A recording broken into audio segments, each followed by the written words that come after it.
جو بھی تم میں سے کسی منکر کو، کسی بدی کو دیکھے، کسی برائی کو دیکھے، اس کا فرض ہے اس کو اپنے ہاتھ سے طاقت سے روک دے، بدل دے۔ فَإِلَّمْ يَسْتَطِعْ، اگر اس کی طاقت نہ ہو،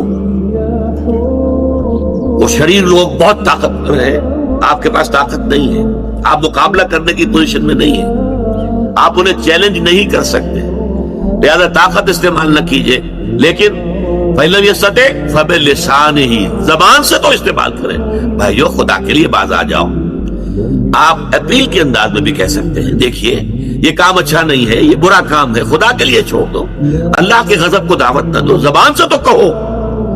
فَإِلَّمْ يَسْتَطِعْ، اور اگر حالات ایسے نامساعد ہو جائیں کہ زبان کھولنی بھی جو ہے ناممکن ہو جائے، فَبِقَلْبِهِ، تو دل میں شدید نفرت، یہ اگر جو ہے اس کو کہا گیا ذالک اضعف الایمان، یہ ایمان کا کمزور ترین درجہ ہے۔ اگر دل میں نفرت بھی پیدا نہیں ہوتی تو معلوم ہوا ایمان ہے ہی نہیں۔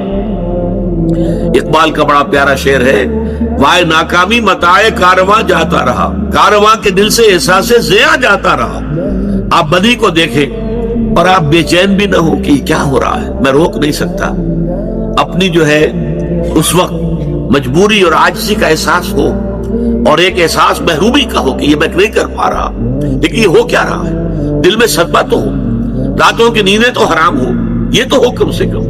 اگر آپ کا کوئی بچہ بیمار ہے، آپ نے ڈاکٹری علاج کرا لیا، حکیمی کرا لیا، اور ٹونے ٹوٹ کے کرا لیا، ٹھیک نہیں ہو رہا، آپ کو معلوم ہے nothing can be done، لیکن بچہ اگر درد سے تڑپ رہا ہے تو کیا آپ سو جائیں گے پاؤں پھیلا کر کہ بھائی کچھ نہیں کر سکتا، میں کیا کروں، میں تو سوتا ہوں؟ نہیں، یہ نہیں ہوگا۔